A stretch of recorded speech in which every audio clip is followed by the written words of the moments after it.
Howdy, all of you delicious people. I'm here today to review The Mist from 2007. I almost said The Fog for 1 second. Because The Mist and The Fog are kind of very similar in a lot of ways, with the exclusion of there being like people that come from out of the fog to grab people and kill them. Whereas this movie has monsters that come out of the fog and murder people. So it's similar. So really, I think a lot of people went on to Netflix and were possibly thinking like, "Oh, this is maybe The Mist, the show," and then they ended up watching the movie instead because technically the movie is pretty decently good. Even though a lot of people might go on and say like, "Well, the CGI doesn't hold up," or "This doesn't hold up," or like a lot of people would probably go through this movie and kind of complain, probably like me, on how like things were very delayed with a lot of these characters and how many mistakes that they made throughout this film, especially going on in like the whole fire extinguisher thing or the whole like wood pieces that just kind of go on and come out of nowhere where it's like, wait a minute, why couldn't they have used those wood pieces like anywhere in the earlier part of this movie instead of just stacking a bunch of dog food in front of a window? Doesn't make sense. But again, you would probably go on and really go through this movie and realize like how like there seems to be just some stuff that doesn't feel quite all that accurate, but it is what it is. So to where you would just go on like, wait a minute, like if you go into a woods and somebody tells you like, hey, there's a bear that attacked, you would probably go on and say like, okay, let's get out of here. Like I probably believe that person, so let's just go ahead and go. Not just kind of like contemplating and waiting for the bear to show up and then you to die. That seems dumb. So, with that said, let's go into this movie. Like I would have to say, teeing it up. So we have after this storm, we have a number of people that are to all come into town to go grocery shopping, realizing that all the stores are all going to get bought off because of this weather. So we have eventually everybody within the store. All of a sudden, this fog comes rolling through, and we have a guy named Dan who has come to the store, bloodied face, and is to say like, "Hey, somebody took John Willis. Somebody took him." So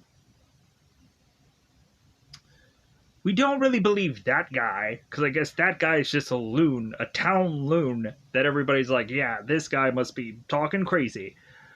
But then eventually, once it comes in the film that even more people are to kind of have this same similar story, we again have to have like people starting to draw lines where it's like, oh no, I think that these people are all lying. I think that God is coming to get to us, and he's like the boogeyman now for some odd reason. And so we have Brent and we have Miss Carmody, who are kind of like trying to make people think a thing or two or whatever. But when eventually no one wants to really go outside to test this theory, then that's what makes them kind of legitimately like, wait a minute, so you're going to go on and you're going to like flap your mouth about how much these people are liars and none of this makes sense. Then you're not going to go outside to really test this theory until it's like, well, I guess I should go out and I should test this. And people are still telling him no.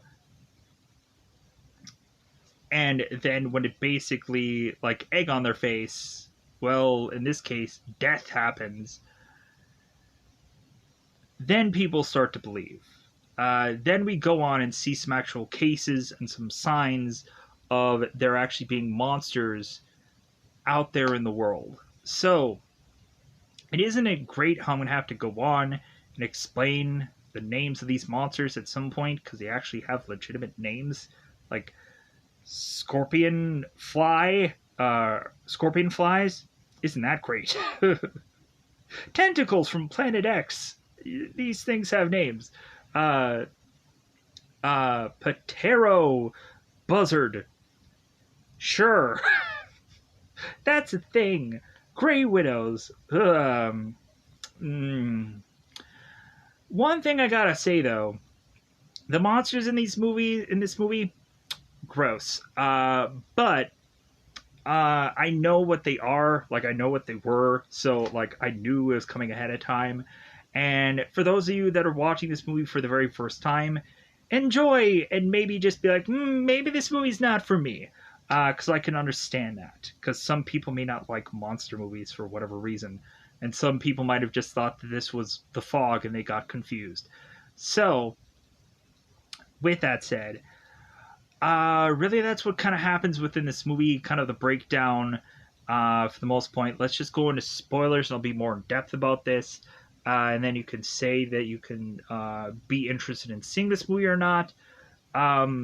I would say that this is a good enough movie. Uh, Really, it doesn't have like I've seen this a couple times, but I would always go on and say that like I always remember this movie easily, to where it's like, oh yeah, this is the movie where the guy paints the thing and the storm happens and they gotta go to the grocery store and then all these monsters that I all remember who all of them are, uh, all happen within this film. So and there's some tie to the military of how this could have all happened. So, with that said, let's just go into that double five times spoiler because I think it's about that time to just go into this, anyways. Because I think it's about that time to just go into that double five time territory because it is spoiler time. Spoiler time. It's about that time to spoil this movie. Very beginning of this film, we have, of course, David, who is to be this painter, painting late at night, trying to get these deadlines done. And so within the portraits, we see like John Carpenter's The Thing, and then I think we end up seeing like the Western thing that David is painting is probably a Stephen King novel of probably The Gunslinger or something like that, or Dark Tower or something to do with Stephen King. And then I think there's a third drawing that I don't remember what exactly it was. So David is to realize that this storm is so horrible that he's waking up his wife, Steph, and his son, Billy, to go into the basement. So this storm is to be so bad that trees are falling down and breaking and destroying houses, putting big, huge holes in houses, into windows. And we have another big, massive tree that breaks this boathouse, or this kind of this little boat shed shack thing. So we have David and Steph talking about like, well, hey, yeah, I guess we have to go on and speak to Norton, and like, hopefully you're gonna go on there and you're gonna be nice. You're gonna play nice over there. And David's like, yeah, I'm just gonna go over there and ask for his insurance. I don't want anything else from the guy. Like, I just like so. David goes over there to Norton, who's kind of just this chainsaw and has having problems with it. So David is talking to Norton, and so Norton is hearing about David's like boathouse problem. So Brent is like, yeah, so what?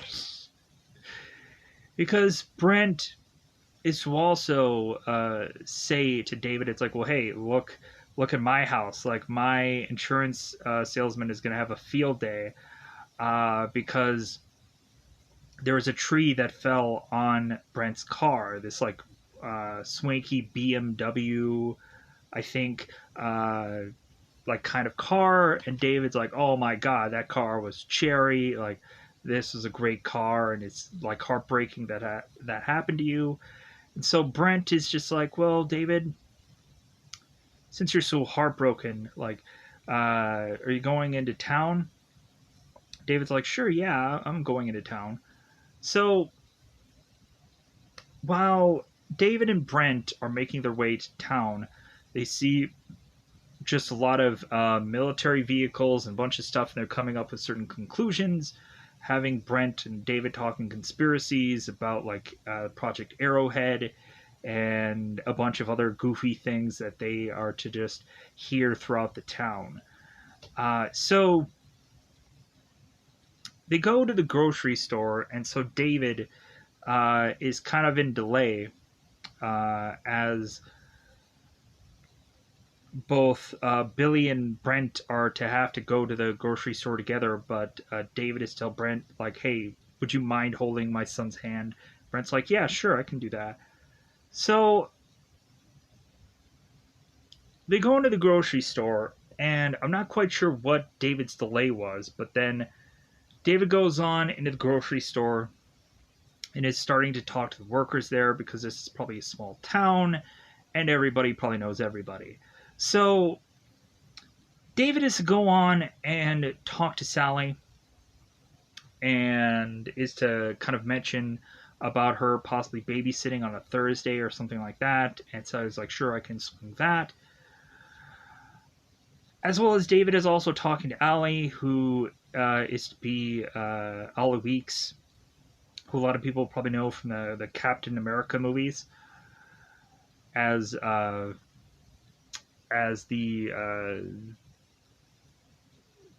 God, what was his name? I remember, I remember just saying this.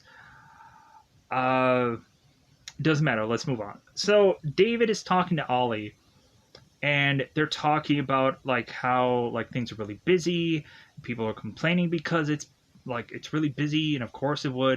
They're complaining about the weather, yada yada yada. So realizing that also Miss Carmody is to make her way also to the store, and she's a very religious nut, and so everyone in the town hates her. So we have David that makes his way into the store, having Brent complain to David about David's wife's handwriting, because she could be a doctor with the handwriting that she has, and David's like, yeah, it's something to get used to. David goes on and is starting to look through and starting to pick things out. And all of a sudden, through this store, we have this eventual mist going to roll in. But before that, we have a bunch of military guys that come into the store because they're like, yeah, we want to go on leave, meaning that they're going to go on their their vacation, their free time, and then eventually have to come back. But this military police guy comes into the store telling these guys that all their leave was canceled, and they should have known that. And so the military guys are like, God, like if that guy would have been like 5 minutes later, we would have been out of here. I'm like, not really. Like for how long that these grocery lines are, like it probably would not have been all that quick with all reason. So because nothing about a crammed grocery store is going to really take 5 minutes. It just doesn't happen. So as well as me going through this store and just kind of rationally just thinking of all the stuff that doesn't make sense through this film. So going on, we all of a sudden have a guy named Dan who is kind of running from this mist because one of his friends, John Willis Davis something or other, was to have gotten grabbed by something that he didn't quite see. So Dan is running into the store all bloodied up within his face, and it's telling everybody, like, oh my God, close the door! Like, there's something in the mist! And everybody's like, yeah, that we're gonna write that guy off as just a crazy loon. Like, even though this is a small town where we know everybody, we're not just gonna trust that one guy, because that just doesn't make sense to us. So they decide to close the doors because they don't know what's really going on. And so the MP guy is to go off to the pharmacy, which eventually we'll find him later, so to speak. Yeah, I don't like pharmacy. No, I don't like the pharmacy part. No offense, not really much of a spider guy. For those of you that don't like spiders, good for you, because I don't like them either. In any kind of movie, I could probably watch Eight-Legged Freaks and whatever, but I don't like spider stuff for whatever goofy reason. No, I don't like watching Jumanji either. It's like the original Robin Williams one. None of the other movies have spiders in it, but it is what it is.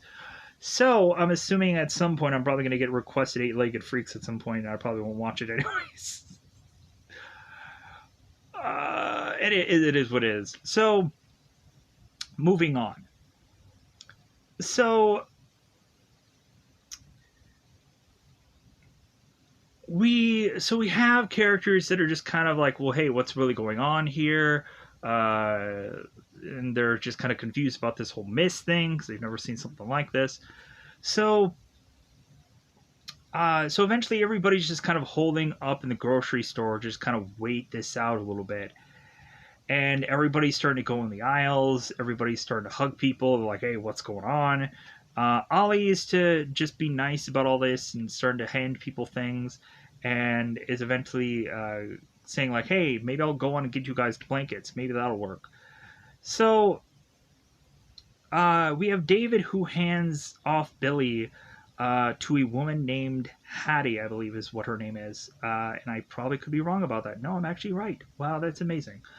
So David is kind of waiting out for Allie when the whole blanket thing, and so he decides to go into the back room himself. And so this is a back room, this is a stock room, and they normally call it receiving because I've been in retail before.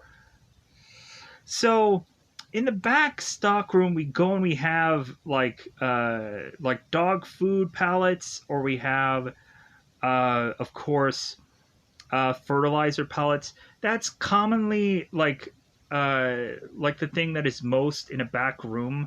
I would have rather seen, especially in a grocery store or general goods, like to see like a bottled watered pallet, but like they pretty much like got pretty close there. And plus I didn't see everything in that back room. There could have been a water bottle pallet somewhere in that store that I didn't really notice. But that's pretty common for a back room, all the stuff that they have there. So, because a lot of people would want to go on into a back stock room and see how inaccurate it is, just so you could go and like, ha ha ha, wrong, especially if you worked in retail before.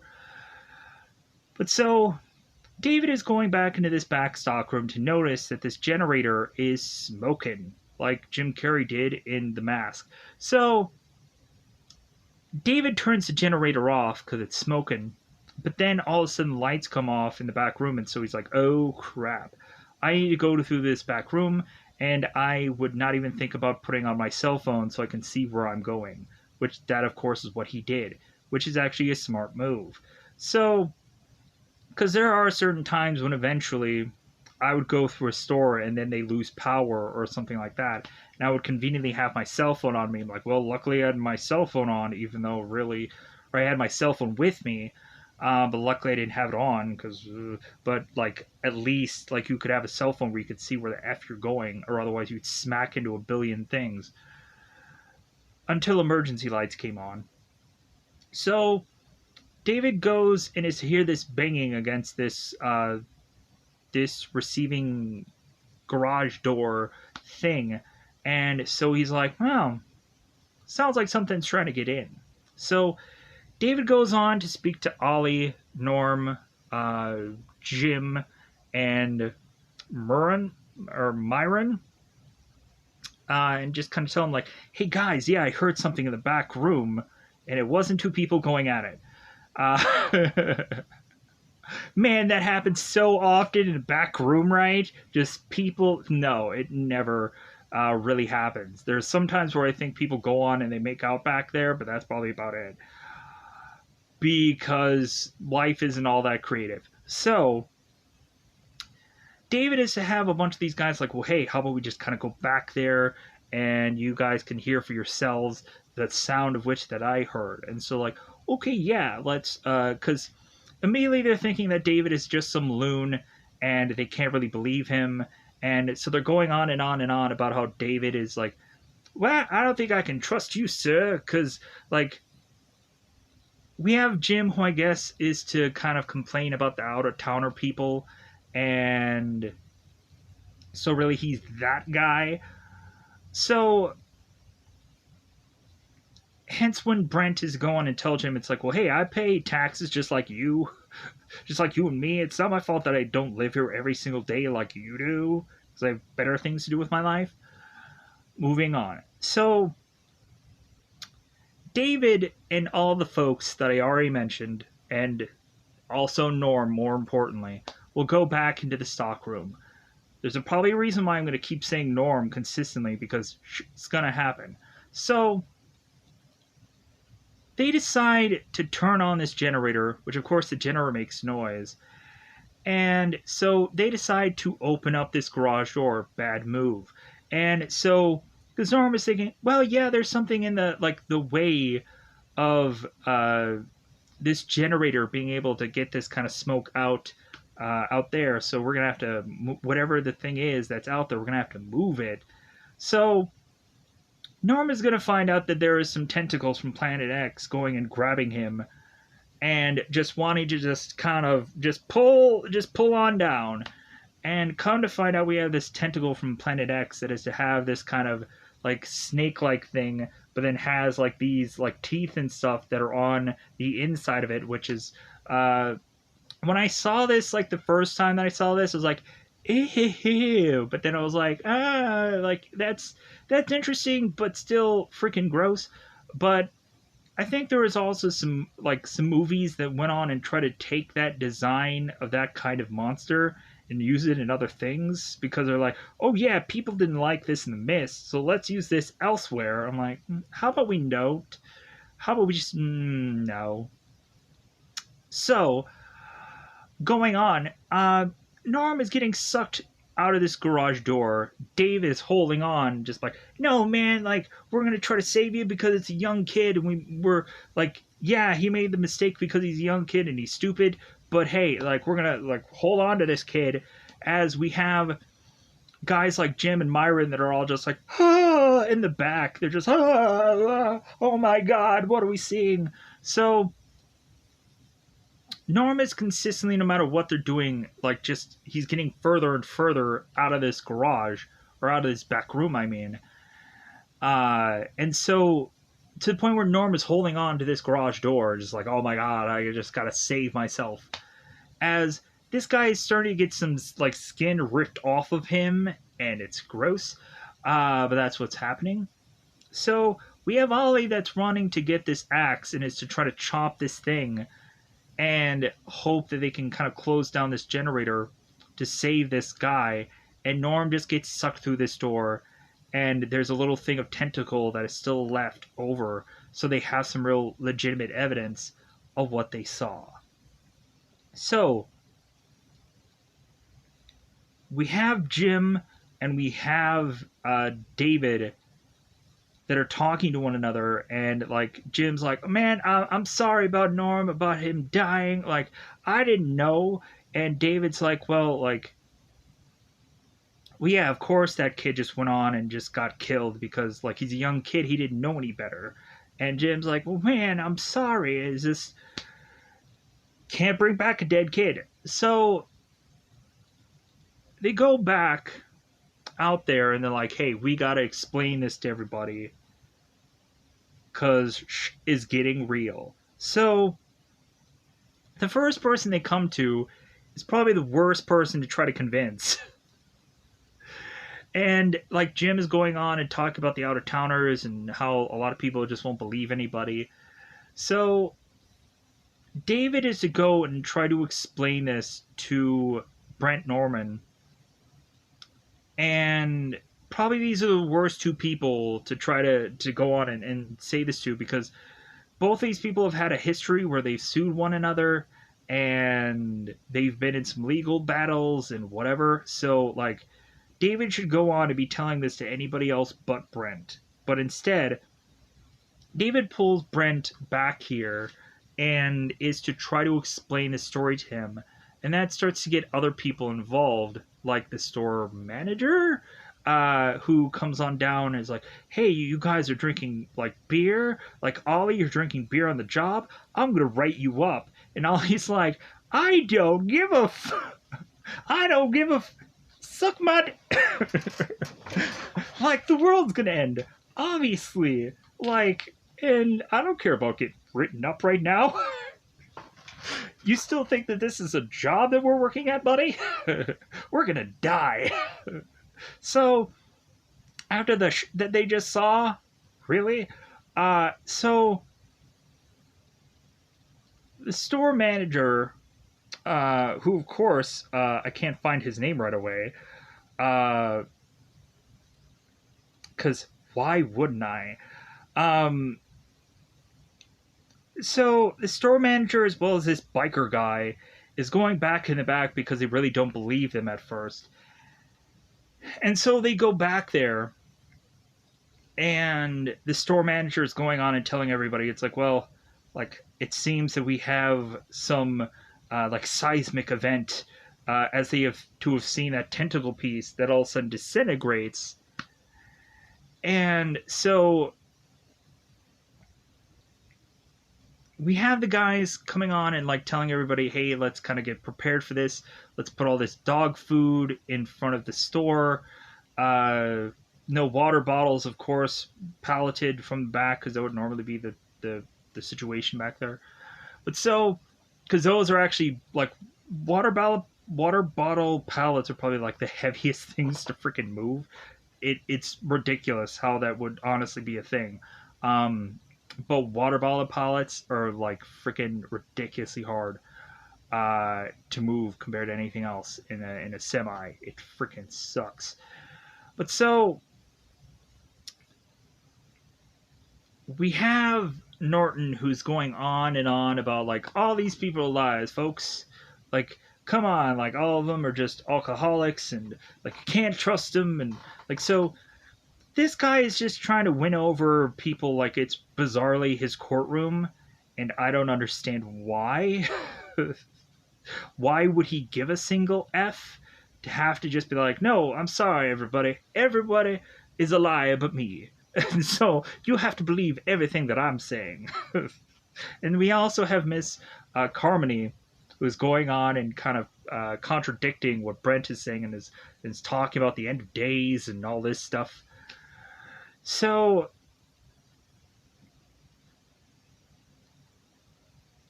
we also had a moment when the mist was first coming in, and we had one woman who doesn't even have a name in this movie, but she goes on and is in Walking Dead.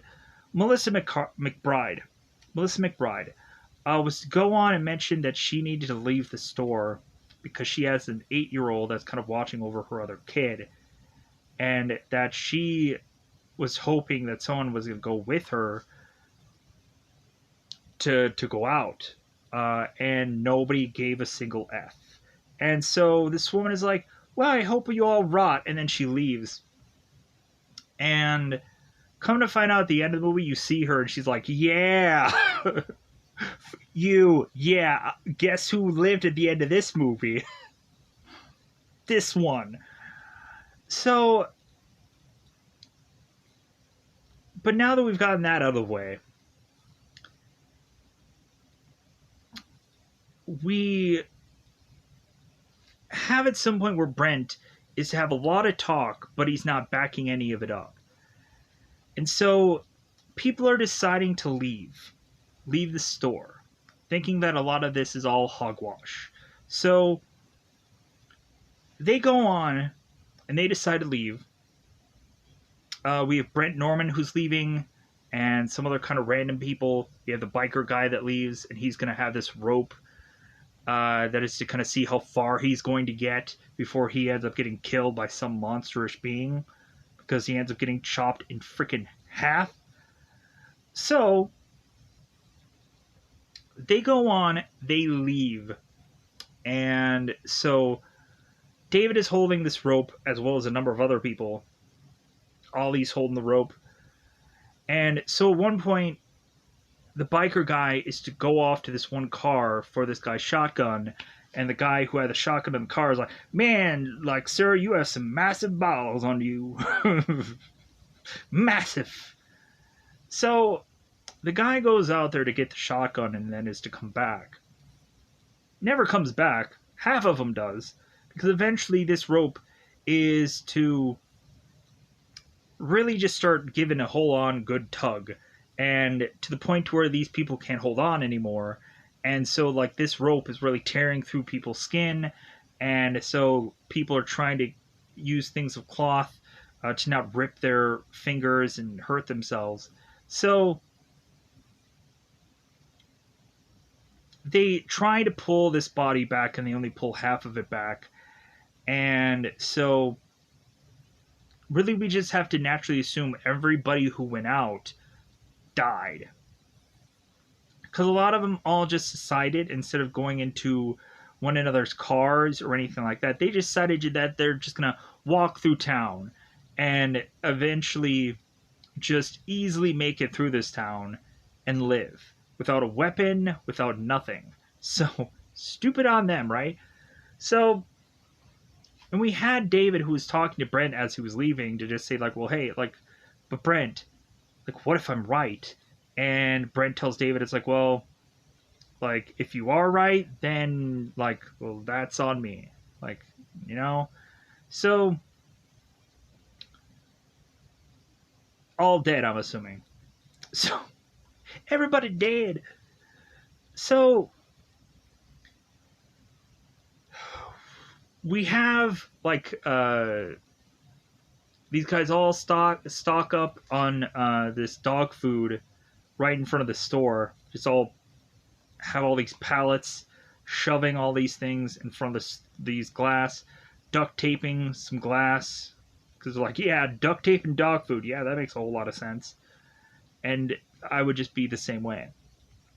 So they're coming up with this idea of like, well, hey, how about if there is monsters, we can just have these torches using these mops, and that'll work, right? I'm like, no, that is a horrible plan. Like, if anything, like, I would just try to make the mops like spears if you can somehow, to like sharpen up the back half of the, or try to break the mops and make little like spears or something. Little like it could create some distance. So everybody's going on and thinking like, okay, let's kind of wait the night. So all of a sudden, we within nighttime are have these lights come on within the parking lot. And so Dan is to say, it's like, well, yeah, like maybe we should try to siphon off that electricity outside to like kind of be in here, because they're really trying to think of like a possible way to get some kind of lighting more so in the store.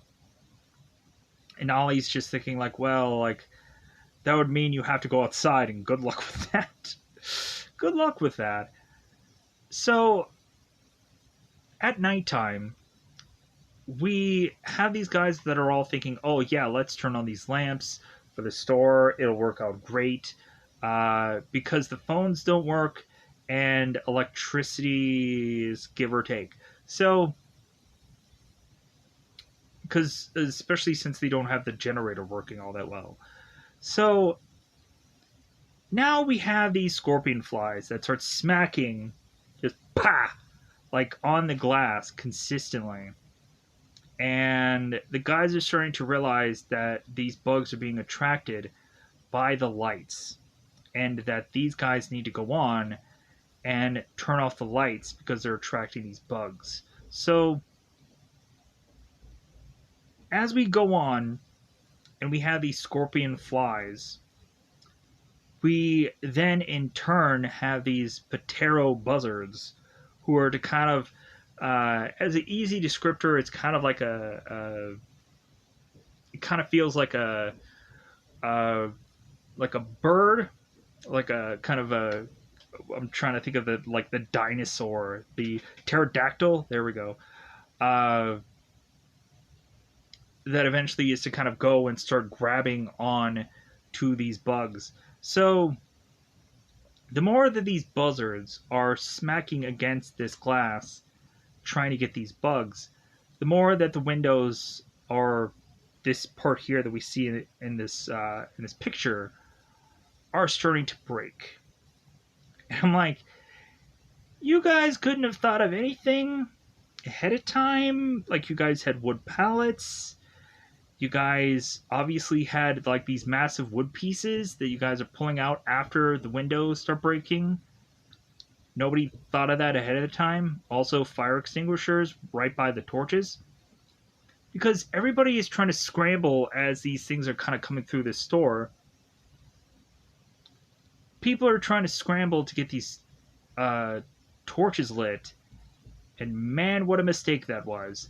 Because everybody used to accidentally light themselves on fire, or eventually people are just to be too stupid, and people end up being killed because of it. So, but we also had certain moments before ahead of time where we had Private Jessup, who was played by Sam Witwer, who had talked to Sally and had mentioned that he did like her, and like that he probably never went on and tried anything or asked her out or anything, but he always liked her. And eventually, like, Jessup tried to make a move, and Sally's like, no, not here, because it doesn't feel like the right place. And we also had the moment where, and a character that I probably should say more about, but I really haven't, Amanda. Amanda is to go into the bathroom and see that Miss Carmody is going on and praying to God in this bathroom. And so Amanda comes into the bathroom, and Miss Carmody is to kind of say some crappy things to Amanda as Amanda's trying to be nice. That, like, hey, like, you can go on and like talk to a friend or something like that if you're having just like a tough time. Miss Carmody is like, well, I have somebody to talk to. I have a friend, and his name is God. And so Miss Carmody is telling Amanda, it's like, well, hey, if you need to go on and you need to talk to somebody, how about you just them out? So we go on, and so these buzzards are coming into the store, and so they're trying a number of things to try to kill this thing, because they do have a gun. Dan is to ask Ollie in the store if anybody's to have a gun, and Amanda is to have a gun in the store, because she was to have her husband give her this gun to protect herself. Even though this is a small town, like, I guess you still need to feel protected. Get protection, everybody. So we have Ollie that is to have this gun and eventually is to shoot some of these buzzards. But it's like, man, like, they do realize that there's a very small amount of bullets that are in this gun. So we have David that's going on and just smacking these things with the broom and trying to kill it that way, as like the whole firing torch thing isn't really working that well. So really, David and Amanda are trying to like pour like certain kind of liquids and stuff like that to try to like burst this thing into flames more, but it just isn't working. So speaking of bursting into flame, uh, we have a guy who went on and tried to light these torches and lit himself on fire, and so eventually in some part of this movie they have to run off to the pharmacy to find painkillers and antibiotics, because this guy is going to die soon from the pain. So isn't that great? Stupid people end up making mistakes in a very scenarios that are to always just be panicked and whatever. So so all these things are starting to get in. We have Sally, who ends up getting infected by one of these scorpion flies, who ends up stabbing into her. And so now Jessup is to watch Sally die here. And at first, he's to think that she's going to be fine, but then she's to kind of bubble up and looks like she is to have some allergy to whatever this is, and then she horribly dies. So now that this night was really rough on everybody, and Billy is still being like held on by Hattie. After David was to be completely exhausted by all the stuff that just happened throughout this night and all the danger and all the things that happened. So David is to go on and just be like exhausted, and so like I think this is the moment where Billy is to ask David. It's like if he promises that none of the monsters will get him, and David's like, "I promise, like I'll protect you." So, and Amanda is to go on to find out that Hattie is to take a bunch of pills and die. Uh, but not only that, eventually we go on and find later on in this movie that the two soldiers that were with Jessup had decided to rope themselves and kill themselves off. So we go into this story, and David is to come to find out that one of the people in the store is hurt and they need medication. And so they're like, well, we're gonna just go across the street to the pharmacy, and like that should be fine. It'll work itself out. To just like get all the pain meds and everything like that. We'll get antibiotics and like we'll rush back over here. So I'm like, great, I have to get to this part. So we go into the pharmacy because I just don't like the pharmacy part.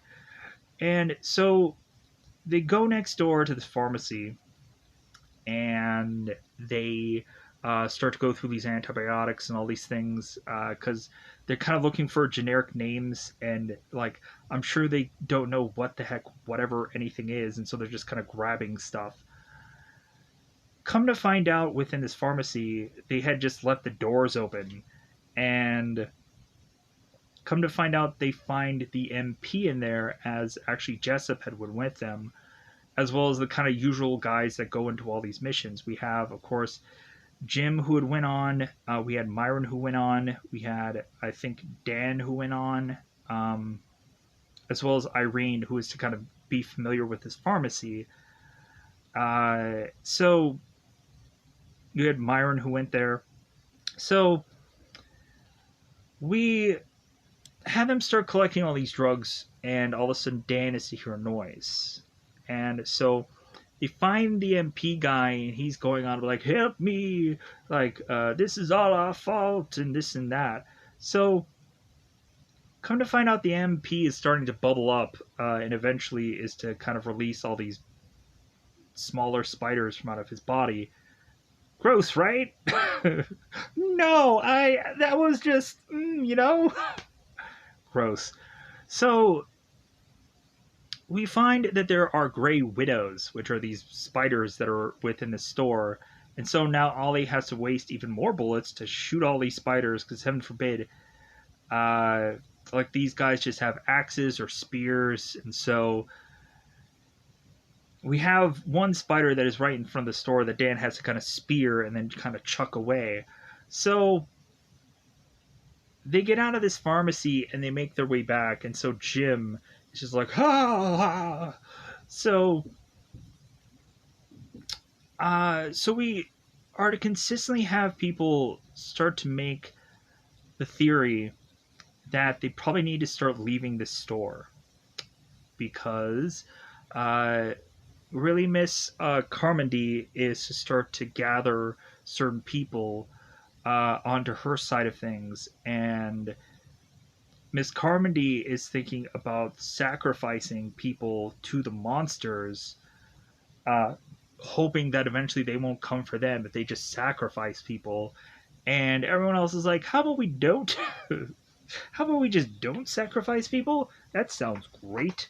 So, but all of a sudden, Jim is joining Miss Carmody's flock of people, flock of seagulls. So Ollie and David and Amanda and a lot of people are just coming to the conclusion that, like, dude, we need to just get out of here. Like, this is getting dangerous and people are probably going to die. So all of a sudden, we're starting to have people start to plan things out. Ollie saying, like, well, hey, I'll get some groceries and we'll kind of have them in front of the store. So we have Jim who goes on and is to grab Private Jessup because David is to start asking Jessup about, like, well, hey, like, what was that MP talking about where, like, it's all the military's fault? And Jessup's like, well, I don't really know what he meant by that, but so Jim grabs Private Jessup and is to kind of throw him into the mercy of the Miss Carmody's court. So Private Jessup's to mention that they decided, because I guess there wasn't enough meat in the world, like they were trying to go and find another world that had some more beef. I don't know. Maybe in the other dimension they had more cookies. I don't know. So we go on, and Jessup is to explain that they had opened up this portal to another dimension that they thought was just some window, but come to find out it was a door. And once they started to open that up, they realized that things were starting to crack and more openings were happening. And they're like, "Oh no! Like we overestimated, we unexpected." And so Miss Carmody is like, "Well, yeah, like of course, like you guys went on and tried to mess something with which that you weren't sure of, and it just blew up in your face." So Miss Carmody is going on and consistently talking about expiation and all this kind of goofy crap. So, not I said goofy crap, but I don't even know what any of it means. So I'm just like hibbity hoo, hibbity wah. So Miss Carmody is going on, and so I apologize if there's a religious person that's watching this review. I'm like, oh, she said this. Okay, sure. So not big on the Bible for me, honestly. So it is what it is. So we go on, and we, of course, Jessup is to be stabbed into consistently by this chef guy. He's just gonna like stabbing away, and David's like, no, and everybody's like, yeah, stab. So Jessup ends up getting thrown out of this store to be fed to what is to really just be this uh, monster called the Arachne lobster? Sure. This kind of obscured lobster is to go on and get close to the store, and Private Jessup is going on with the glass like, no, don't let this happen to me. I helped you once. And then Private Jessup dies. He ends up getting killed horrifically. So now we have the game plan of David and a bunch of his people all deciding they're going to get the out of here because people are getting killed. So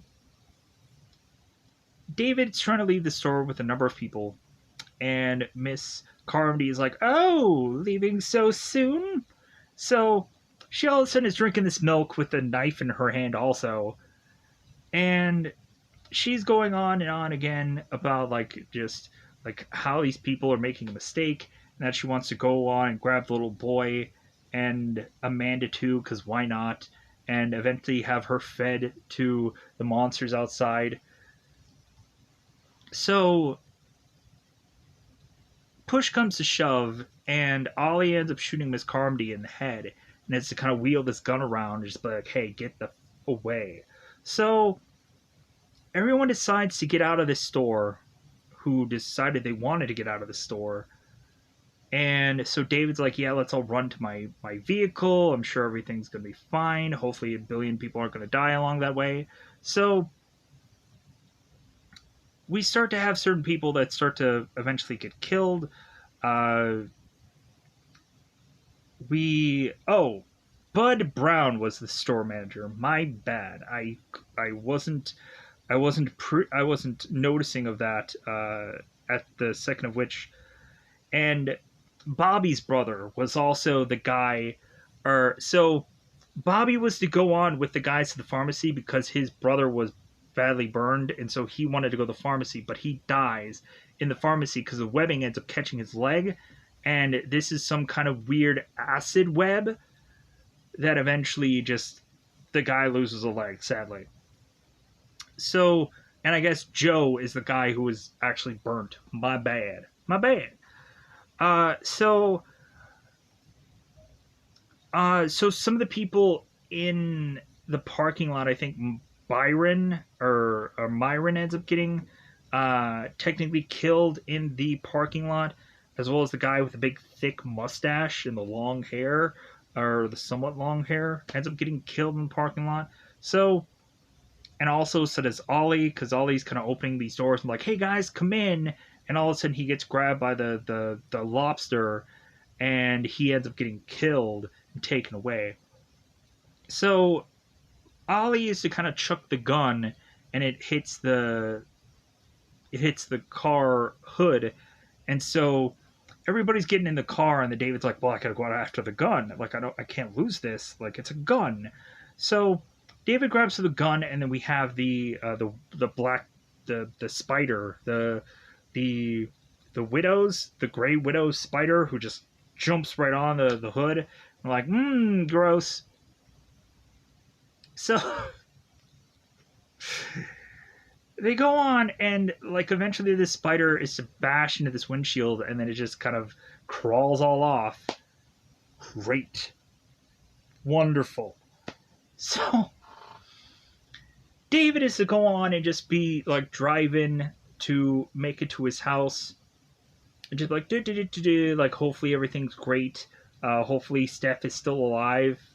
Probably not. So David goes back to his home to realize that Steph has been webbed up and dead. And David's like, oh, like if only I just would have went on and just put that thing up to just kind of block that window, like she would have been saved. Probably not. Gonna go with a nope. So David just continues to just drive as far as they can drive to just get out of town. And the further and further they go along here, they realize that it seems that the mist seems to have no end. So, because they're thinking that possibly this whole dimension thing could be like all over the world at this point. It could be like a world ending thing. So, David is in his car, and the car runs out of gas with a number of these people. So, David's going to have to make the tough decision, while, of course, his son is supposedly asleep. So, David is looking at how many bullets are left in this gun, because they can't really just start walking outside, right? They can't just wait in this car for far too long, because anything can happen. They could eventually been killed by any monsters. Eventually, something could break through this windshield while they're sleeping. Can happen. So, David is to see this gun with a number of bullets, and he's like, well, there's 4 bullets, and there's 5 people. And David's like, well, I'll figure something out. So, as we have Billy that is to wake up, and I'm like, dude, couldn't the kid just have been asleep the whole time? Yeah. So, we off in the distance are to see like gunfire that's happening into this car. I'm like, thank God that they didn't actually show that shit. So David is to go on and give us this like it's not the best, but it is what it is. And so like he's like banging on the side of things, he's banging on the steering wheel, banging on everything, opens up the car door to bang against the car and rock the car. And so David's like, come on, come on, come on, get me, come on. So we also end up seeing this big, massive monster called the Behemoth that ends up kind of just walking its way by while these guys are driving around, also. So I just wanted to mention that a monster that we barely ever really see in this movie, but it is what it is. So while David is to be waiting it out for him to get killed. All of a sudden, we have the army just driving by with all these tanks and all these things and this vehicle with all these civilians. And we have, of course, one girl who's like, "Yeah, I'm still alive, mother. Look at me, still alive. You, David? Where's your family? Aw, burn." So all these people end up getting rescued, and then David's like, why did I just kill all those people for? Like, what was all that for? And so David has lost his freaking mind, and these soldiers are just looking at David, and they're just like, and that's how the movie just ends. So with that said, I think I'm just going to get out of here so I can go on and do something else for today. Thank you for watching this review and hearing all of what I had to complain about and moan and groan about through this movie. Those wood pieces, though, those wood pieces. They had those wood pieces just raring to go after the glass broke. Why didn't they prepare that ahead of time? There were so many things that, like, even the movie that itself wanted to mention, like, well, hey, where's the fire extinguishers? Where's this? That eventually it's like, man, you guys really didn't think that through. And after the fact, like, we had David and we had Dan who were saying, like, yeah, those torches, that was a mistake because we almost burned the whole store down. Yeah, that was a real fludge on your attempt. But what else could you have done? Anyways, so with that said, I'm sure there's probably a number of things that they could have done. Anyways, I think I'm going to get out of here. Plus, also, like, we really didn't see any of the other real, like, stores that we could have gone on and said, like, what if there was a store we didn't see that was like the hardware store? Like, when really thinking about it, like, are all these stores just right nearby? If seriously there was a hardware store right nearby, I would have just been like, dude, how about we just go to the hardware store, like, get all this food and just go to the hardware store? That seems like a place that is going to be fortified and everything, and we just got to check if there's a bajillion monsters in there. But other than that, we should probably be safe. Because that's where I would have gone if it would have got real. But other than that, I'm going to get out of here. Bye, everybody. Bye, everybody.